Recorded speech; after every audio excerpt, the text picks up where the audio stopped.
Gabriel Montenegro, un empresario millonario de 46 años, nunca superó la muerte misteriosa de su esposa Sofía, que falleció en un supuesto accidente de coche 5 años antes. Desde entonces, vive frío, cerrado y completamente entregado a los negocios. En la mansión, solo una persona parece ver el dolor detrás de su arrogancia: Elisa Duarte, una joven limpiadora de 22 años, tímida y observadora, que empezó a trabajar en la casa poco antes de la muerte de Sofía. Todo cambia cuando Gabriel encuentra una carta escondida dentro de un antiguo abrigo de su esposa, guardado cuidadosamente por Elisa durante años. La carta contiene un mensaje desesperado, escrito por Sofía pocos días antes de morir, y revela que tenía miedo de alguien muy cercano a la familia. Inicialmente, Gabriel cree que Elisa escondió la carta por interés o manipulación. Furioso, amenaza con entregarla a la policía. Pero la joven finalmente revela la verdad.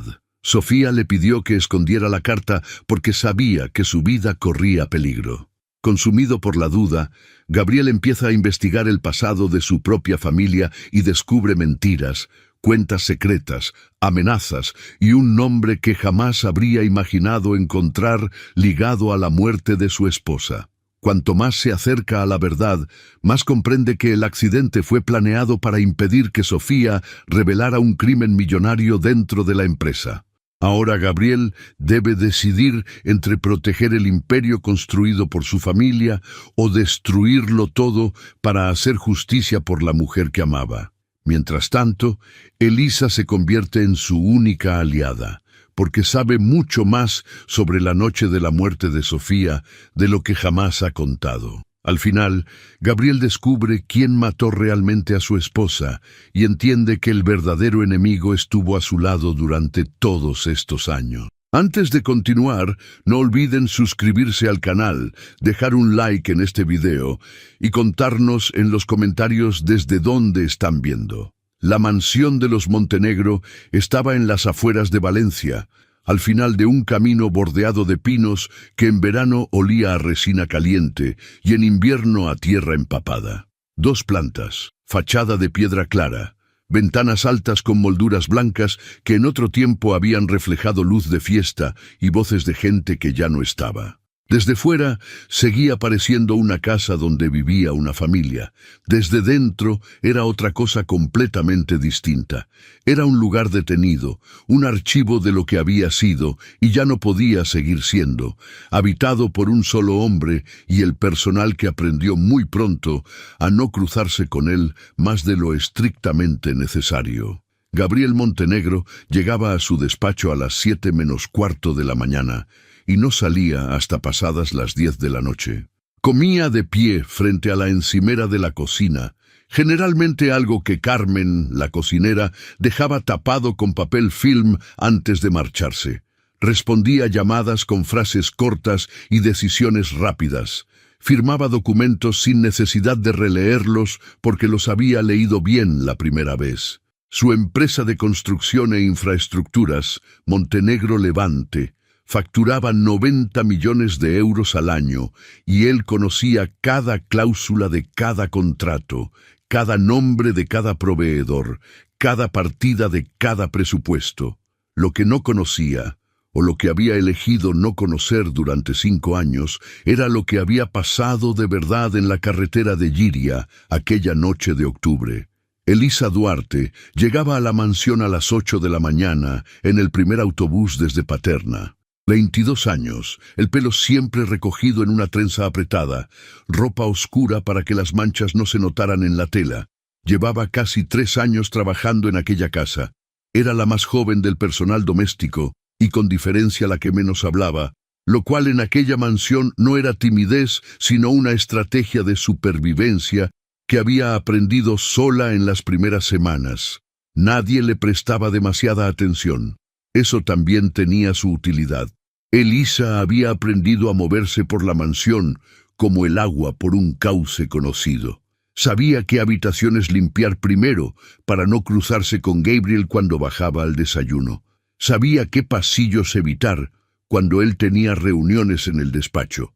Sabía que los viernes por la tarde el humor de la casa era diferente al de los lunes, más pesado, como si el fin de semana le recordara a Gabriel que el tiempo pasaba sin que él supiera muy bien qué hacer con él fuera de los contratos y las llamadas. Y sabía, sobre todo, dónde estaba guardado el abrigo gris de la señora Sofía.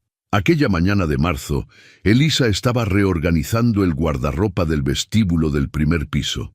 Una sala alargada y fría que nadie pisaba desde hacía años, con el techo bajo y las paredes forradas de madera oscura, donde se guardaban los abrigos de temporada, las maletas sin usar, las cajas con cosas que nadie había tenido el valor de tirar, pero tampoco de abrir. Había llegado temprano. Carmen aún no había llegado. José, el jardinero, estaba en el jardín trasero.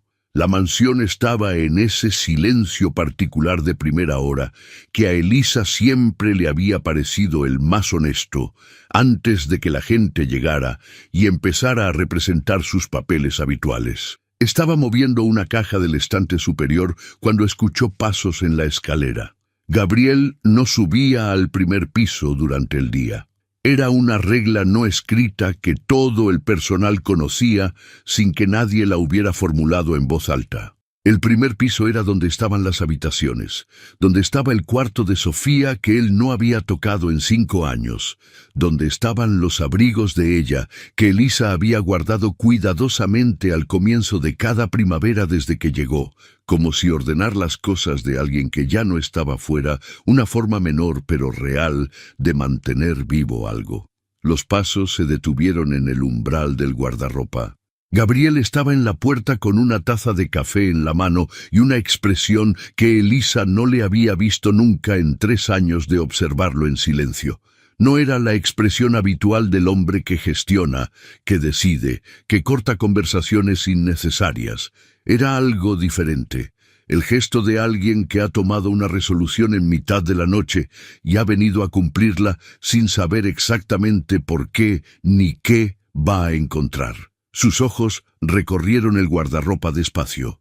Los abrigos ordenados, las cajas apiladas, los bolsos de temporada en la repisa de arriba, se detuvieron en la bolsa de tela gris que colgaba al fondo del todo, detrás de los abrigos de hombre que él nunca usaba. ¿Qué hay en esa bolsa?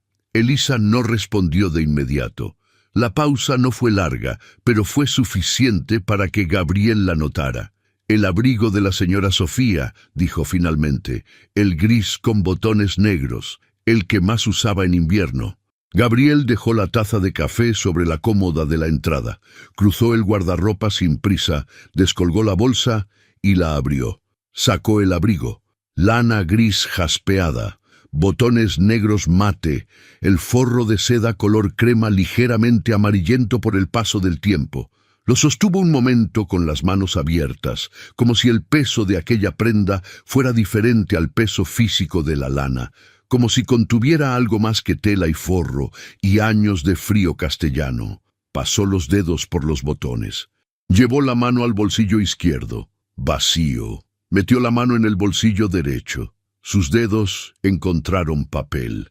Sacó un sobre pequeño, cuadrado, sin nombre escrito en el exterior, cerrado con la solapa doblada hacia adentro pero sin pegar, como si quien lo había preparado hubiera querido que fuera fácil de abrir cuando llegara el momento. Lo sostuvo entre 2 dedos y lo miró. Luego miró a Elisa. Ella no dijo nada. Y ese silencio, esa falta absoluta de sorpresa en su rostro, era en sí mismo una respuesta que Gabriel todavía no había formulado la pregunta adecuada para recibir. Abrió el sobre. Sacó una hoja doblada en 3 partes. La desplegó con cuidado. La letra era de Sofía. Él la habría reconocido en cualquier circunstancia y en cualquier estado de ánimo. Esa manera particular de escribir las mayúsculas con un leve temblor hacia la derecha, como si la mano siempre corriera un poco más que el pensamiento. Esa forma de hacer los puntos demasiado grandes, casi como pequeños círculos. Esa letra que él había visto durante 16 años en notas pegadas en la nevera, en tarjetas de cumpleaños, en márgenes de libros prestados, leyó. Tardó menos de 2 minutos. La carta no era larga, pero cuando terminó, cuando levantó los ojos del papel y miró a Elisa, su rostro tenía una expresión que ella no le había visto nunca en 3 años de observarlo desde la invisibilidad discreta del servicio doméstico. No era rabia, aunque la rabia estaba ahí también, debajo de todo. Era algo más primario y más devastador que la rabia. Era la expresión de alguien al que acaban de decirle que el suelo sobre el que ha estado caminando durante 5 años no era suelo sino una construcción cuidadosa sobre algo que alguien había decidido que él nunca debía ver. ¿Tú sabías que esto estaba aquí? Elisa no mintió. Sí.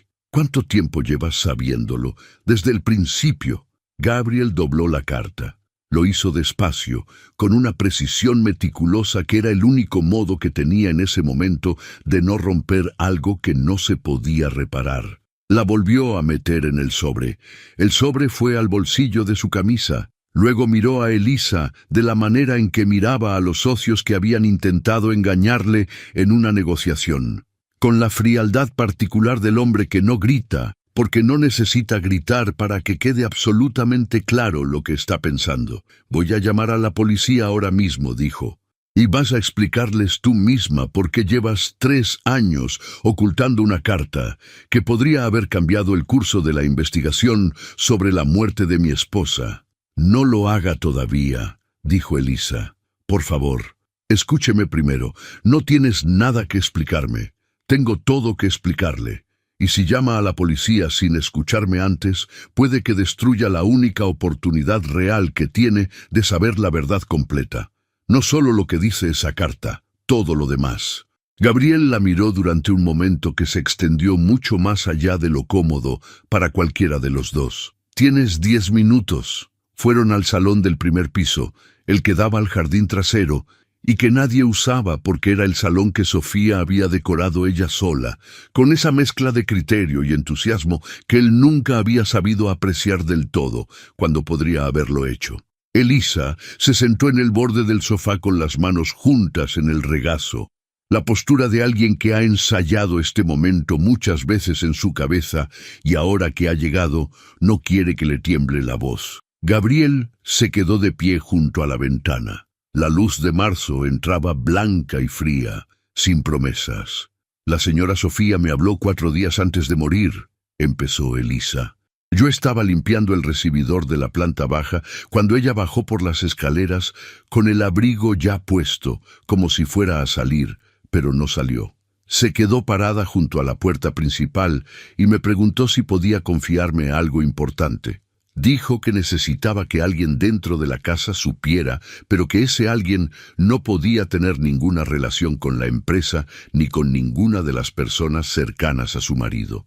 Me miró directamente y me dijo que yo era la única persona en quien podía confiar precisamente porque yo era completamente ajena a todo aquello». Gabriel no dijo nada. Escuchaba con la misma atención con que leía los contratos difíciles, buscando la grieta, el punto donde la historia no cuadraba. «Me dio el sobre», continuó Elisa. «Me dijo que no lo abriera, que lo guardara donde nadie fuera a encontrarlo y que solo lo entregara si le ocurría algo. A la policía, a un periodista, a un juez, a cualquiera que no tuviera ningún vínculo con la familia ni con la empresa. Me dijo que si todo iba bien, que si no pasaba nada, que en unos meses me lo pediría de vuelta y podríamos olvidar que aquella conversación había ocurrido. ¿Y pasó algo? 4 días después murió en la carretera de Giria. La policía cerró el caso como accidente de tráfico en menos de 4 semanas. Gabriel no habló durante un momento. Por la ventana, el jardín trasero mostraba los rosales sin podar del invierno, el césped demasiado crecido, las hojas acumuladas en los rincones que José no había terminado de recoger. Todo con esa apariencia de lugar que funciona en lo imprescindible, pero ha dejado de importarle a quien debería importarle. «¿Qué dice exactamente la carta?», dijo. Elisa sabía lo que decía palabra por palabra. La había leído una sola vez, el mismo día en que Sofía se la entregó, porque Sofía no le había pedido expresamente que no lo hiciera. La había leído, la había guardado y no la había vuelto a abrir, pero la recordaba con esa claridad particular que tienen las cosas que lees cuando tienes 19 años y no entiendes del todo lo que estás leyendo, pero intuyes que es importante de una manera que todavía no puedes nombrar. Dice que encontró irregularidades graves en las cuentas de la empresa, contratos con proveedores que no existen, pagos autorizados que no corresponden a ningún trabajo real, dinero que sale del sistema a través de canales que no aparecen en ningún registro oficial. Dice que cuando intentó hablar de ello con alguien de confianza dentro de la empresa, la respuesta que recibió no fue una explicación, sino una amenaza. No con esas palabras exactas, dice, pero de una manera que ella entendió perfectamente. Y dice que si a ella le ocurre algo, que no crean que fue un accidente. Gabriel metió la mano en el bolsillo de la camisa. Tocó el borde del sobre sin sacarlo.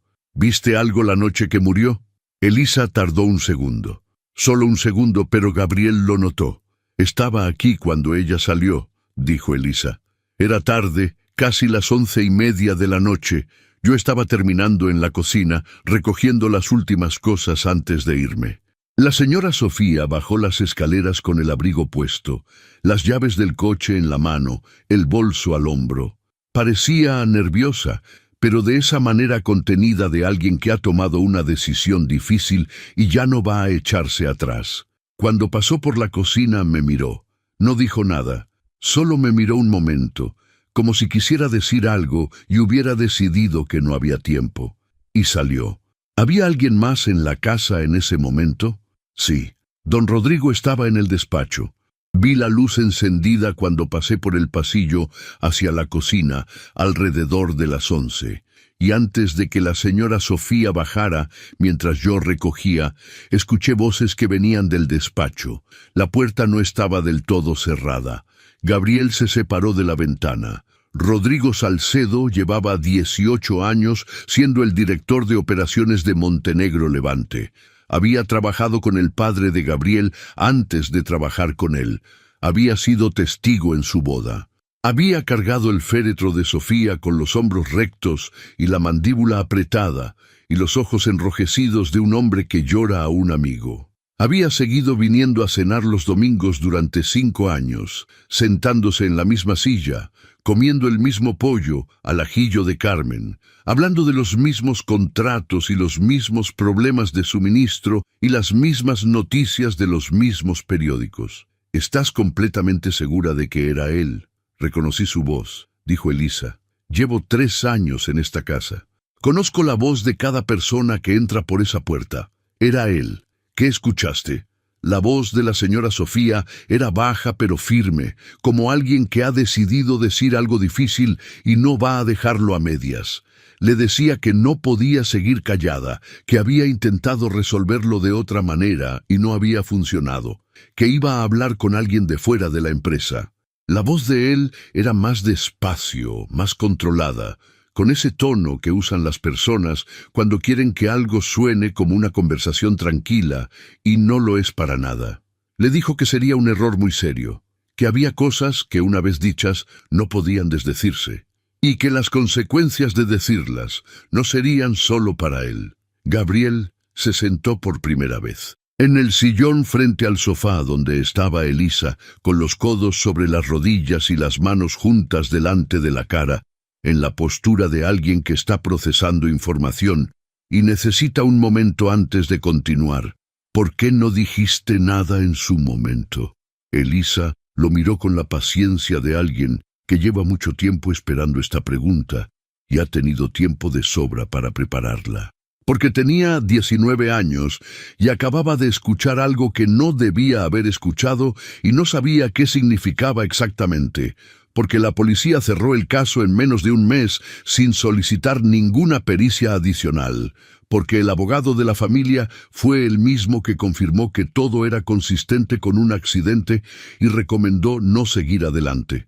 Porque don Rodrigo siguió viniendo a esta casa cada domingo durante 5 años como si nada hubiera ocurrido. Y porque yo era una limpiadora de 19 años, con una historia y una carta sin nombres concretos y sin pruebas materiales, nadie iba a tomarse en serio lo que yo pudiera decir. Lo único que habría conseguido es perder el trabajo y posiblemente algo peor. Gabriela sintió muy despacio. No era una concesión fácil. Era el reconocimiento de alguien que empieza a entender que ha estado mirando en la dirección equivocada durante 5 años. No digas nada a nadie, dijo finalmente. A nadie. Ni a Carmen, ni a José, ni a ninguno del personal. A nadie. Elisa asintió. Gabriel bajó al despacho. Pasó las siguientes 6 horas delante del ordenador con la puerta cerrada con llave y el teléfono en silencio. No en los archivos habituales de gestión. En los archivos de auditoría interna, los registros de transacciones automáticas, los respaldos del servidor que se generaban cada noche y que nadie revisaba de manera rutinaria porque para eso estaba el departamento de operaciones. El departamento que dirigía Rodrigo Salcedo desde hacía 18 años. Tardó casi 4 horas en encontrar la primera anomalía. Una cuenta de proveedor domiciliada en Murcia que había recibido transferencias mensuales durante 23 meses consecutivos. Cantidades que oscilaban entre 35 y 70.000 euros, lo suficientemente medianas para no activar ninguna alerta automática del sistema, pero perfectamente regulares, como un reloj, sumando en total algo más de 1.100.000 euros. El proveedor era una empresa de servicios técnicos industriales que al buscarlo en el registro mercantil aparecía dada de baja desde hacía 4 años y 3 meses, es decir, desde mucho antes de que comenzaran las transferencias. Gabriel conocía a todos y cada uno de los proveedores activos de Montenegro Levante. Ese nombre no figuraba en ningún contrato que él hubiera firmado ni en ninguna reunión de proveedores a la que él hubiera asistido. Buscó quién había autorizado los pagos. La firma digital en cada orden de transferencia era siempre la misma: Rodrigo Salcedo. Gabriel cerró el ordenador. Se quedó sentado en el despacho a oscuras durante un tiempo que no midió. Por la ventana se veían las luces de Valencia a lo lejos, el resplandor anaranjado y constante de una ciudad que seguía funcionando sin ninguna conciencia de lo que estaba pasando en aquella mansión de piedra clara a las afueras. Pensó en 16 domingos de pollo al ajillo, en el féretro de Sofía cargado con los hombros rectos, en los ojos enrojecidos de un hombre que lloró en el funeral de la mujer que él había ayudado a silenciar. Luego abrió el cajón inferior derecho del escritorio y sacó el teléfono secundario que usaba para llamadas que no debían quedar registradas en el sistema de la empresa. Marcó un número que no había usado en casi 3 años. Fermín Casado, investigador privado, al que había contratado en el pasado para verificar la solvencia de un socio extranjero en una operación delicada. Metódico, absolutamente discreto, caro y eficaz en ese orden exacto. «Necesito que investigues a alguien», dijo cuando Fermín contestó. «Es alguien de dentro de la empresa, alguien en quien he confiado mucho tiempo. Necesito cuentas, movimientos de los últimos 10 años, sociedades vinculadas, relaciones con terceros, todo lo que haya. Y necesito que esa persona no sepa en ningún momento que la estás investigando». ¿Plazo? 10 días. Fermín tardó 9. El informe llegó en un sobre sin remite, dejado en la recepción del edificio de oficinas de Montenegro Levante, un jueves por la tarde. Gabriel lo recogió personalmente, lo metió en el maletín sin abrirlo y esperó hasta llegar al coche para leerlo. Lo que contenía iba mucho más allá de las transferencias que él mismo había encontrado en los archivos del servidor. Rodrigo Salcedo tenía registradas 3 sociedades en Andorra bajo el nombre de un cuñado que figuraba como titular, pero que según los registros notariales nunca había participado en ninguna reunión ni tomado ninguna decisión. A través de esas sociedades había canalizado contratos inflados de Montenegro Levante durante casi 12 años sin interrupción. Comisiones por adjudicaciones públicas que él mismo había facilitado desde dentro. Vagos periódicos de 2 empresas competidoras a las que había filtrado información confidencial sobre licitaciones en curso. El volumen total acumulado superaba los 12 millones de euros. Y había algo más. Uno de los documentos internos de la sociedad principal andorrana incluía como asesor jurídico externo a un abogado cuyo nombre Gabriel buscó en el móvil. Lo encontró en la segunda búsqueda. Era el mismo abogado que había representado los intereses de la familia Montenegro durante el proceso de investigación del accidente de Sofía. El mismo que había certificado ante la policía que todo era consistente con un fallo mecánico en condiciones adversas de visibilidad.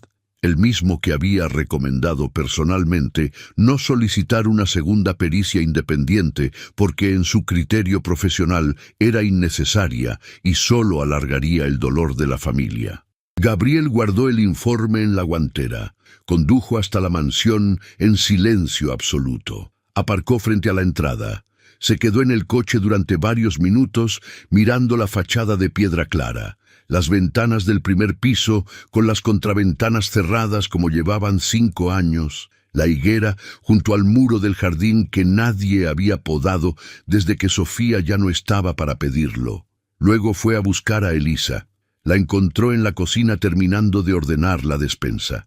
Cuando Gabriel entró, ella cerró la puerta del armario despacio y se giró. Algo en su expresión, esa serenidad vigilante que él había interpretado durante 3 años como la discreción propia de alguien que sabe cuál es su lugar, se reorganizó en algo diferente, en la preparación de alguien que sabe que lo que viene ahora es lo que ha estado esperando. Era Rodrigo, dijo Gabriel. Elisa no dijo nada durante un segundo. ¿Lo ha podido demostrar? Tengo suficiente para una investigación penal seria. Sociedades ocultas, contratos ficticios, transferencias durante 12 años, y el abogado que cerró la investigación del accidente de Sofía está en su nómina desde hace más de 1 década. Elisa apoyó la mano en el borde de la encimera. Necesito que me cuentes todo, dijo Gabriel. No solo lo que me contaste esta mañana, todo lo que sabes, todo lo que viste y todo lo que no me has dicho todavía. Elisa asintió. Fueron a la mesa de la cocina y se sentaron. La noche que murió la señora Sofía, empezó Elisa, escuché más de lo que te conté. Cuando pasé por el pasillo y oí las voces en el despacho, me detuve más tiempo del que debería haberme detenido.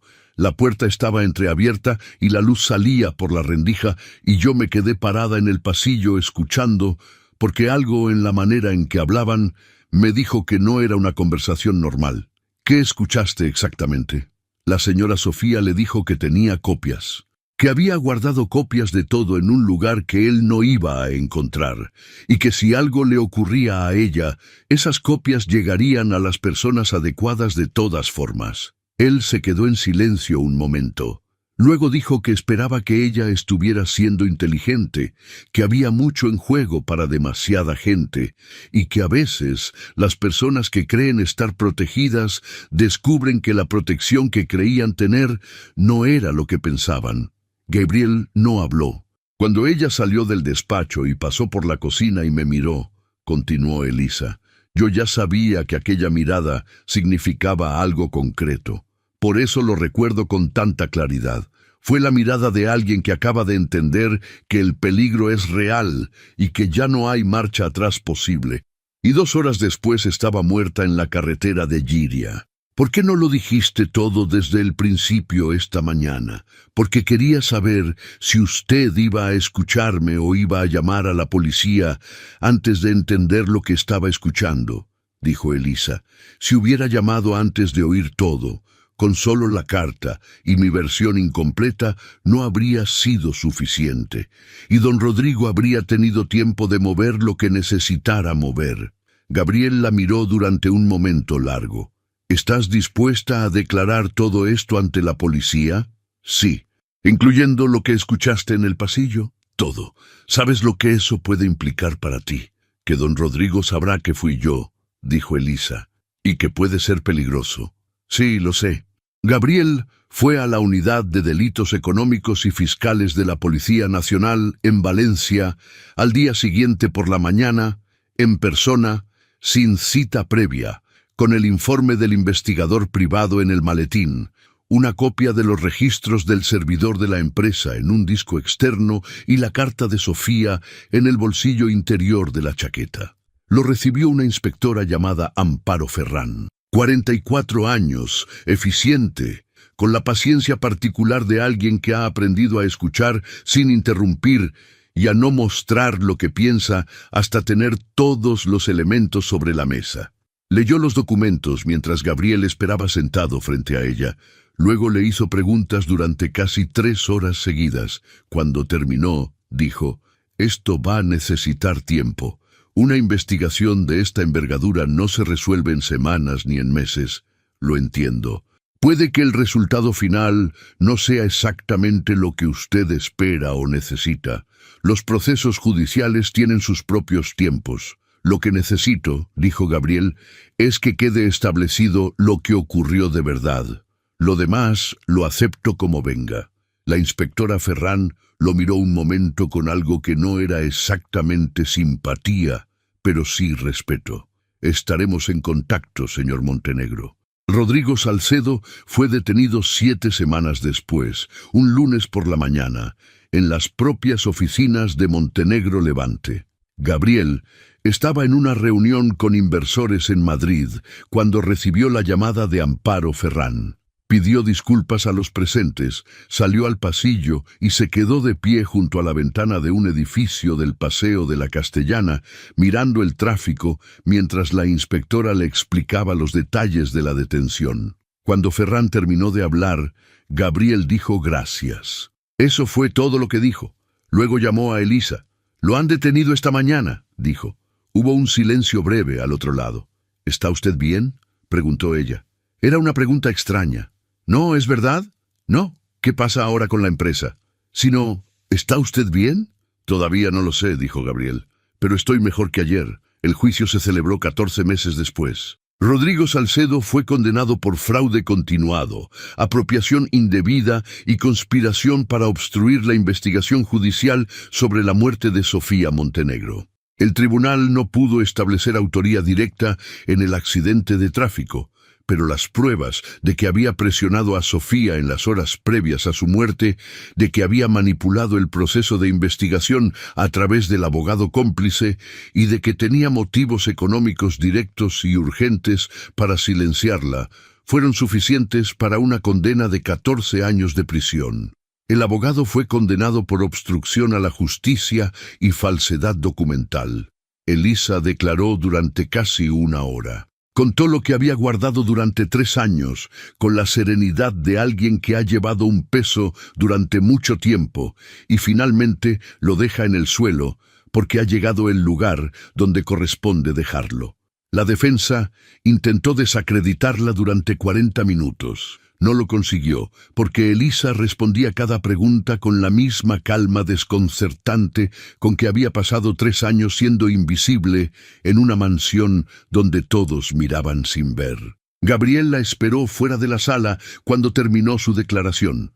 «¿Cómo ha ido?», preguntó ella saliendo a la luz de mayo en Valencia. «Bien», dijo él, «mejor de lo que esperaba». Elisa se puso las gafas de sol.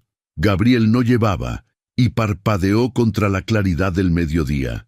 «¿Y ahora qué?», dijo ella.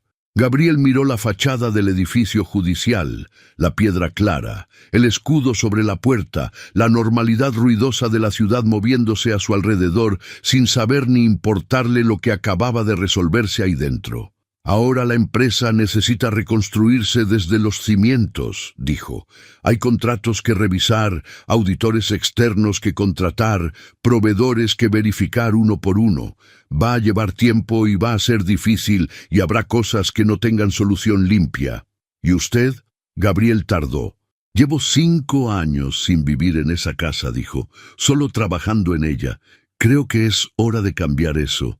«Sofía quería que usted viviera en ella de verdad», dijo Elisa. «Me lo dijo una vez, cuando me entregó el sobre. Dijo que la casa era demasiado grande para tanto silencio». Gabriel la miró. ¿Y tú qué quieres? Elisa frunció ligeramente el ceño. ¿Yo? Tú guardaste esa carta durante 3 años. Pusiste en riesgo tu seguridad para que la verdad no desapareciera. Declaraste ante un tribunal con el hombre que amenazó a Sofía sentado a 10 metros de la silla de testigos. Eso no es trabajo de limpiadora. Eso es otra cosa. Elisa bajó la vista un momento. Cuando la levantó, sus ojos tenían esa expresión que él había ido aprendiendo a reconocer a lo largo de los últimos meses. No timidez, no discreción, sino la calma particular de alguien que ha decidido decir la verdad, aunque cueste. Quería que quedara nombrado, dijo, que no se perdiera como si no hubiera importado, que alguien dijera en voz alta lo que le pasó a ella. Importó, dijo Gabriel. Importó mucho más de lo que yo supe ver durante 5 años. Caminaron hacia la salida. El sol de mayo en Valencia caía sobre los adoquines con esa intensidad que ya huele a verano. Elisa llevaba el bolso cruzado al pecho. Gabriel caminaba con las manos en los bolsillos. Aquella tarde, de regreso a la mansión de los Pinos, Gabriel abrió por primera vez en 5 años las contraventanas del salón principal. La luz entró de golpe e iluminó el polvo que flotaba en el aire quieto, los muebles sin cambiar, los libros de Sofía en las estanterías que él nunca había tocado, porque tocarlos habría sido aceptar definitivamente algo que no había querido aceptar. Se quedó en el centro del salón, mirando todo aquello, las cosas de ella, la disposición que ella había elegido, el orden que era su orden y que él había conservado sin saber si lo hacía por amor o por incapacidad de hacer otra cosa. Luego fue a la cocina e hizo café, cosa que no hacía desde hacía años. Puso la cafetera en el fuego, esperó que subiera, sirvió 2 tazas y llevó una al primer piso, donde Elisa había vuelto a trabajar después del juicio como si nada hubiera cambiado, que era su manera de decir que ella seguía siendo quien era, independientemente de todo lo demás. Ella levantó la vista cuando lo vio en la puerta con la taza. «No sé si te gusta el café solo», dijo Gabriel. «Deberías saberlo y no lo sé». Elisa tomó la taza. «Me gusta», dijo. Gabriel apoyó el hombro en el marco de la puerta. Afuera, por la ventana del pasillo, los pinos se movían despacio en la tarde de mayo, y la luz era de ese color particular de las 5 de la tarde en Valencia, que no es oro sino algo más suave y más honesto. Sofía tenía razón, dijo en voz baja, casi para sí mismo. La casa era demasiado grande para tanto silencio. Elisa sostuvo la taza caliente entre las manos y no dijo nada, que era también una manera de estar completamente de acuerdo. Y en aquella mansión de piedra clara a las afueras de Valencia, donde durante 5 años todo había permanecido exactamente detenido en el momento equivocado, algo empezó a moverse de nuevo. Despacio, con cuidado, con la precaución de las cosas que han esperado demasiado tiempo y no quieren estropearse por llegar demasiado rápido, pero moviéndose, por fin, moviéndose.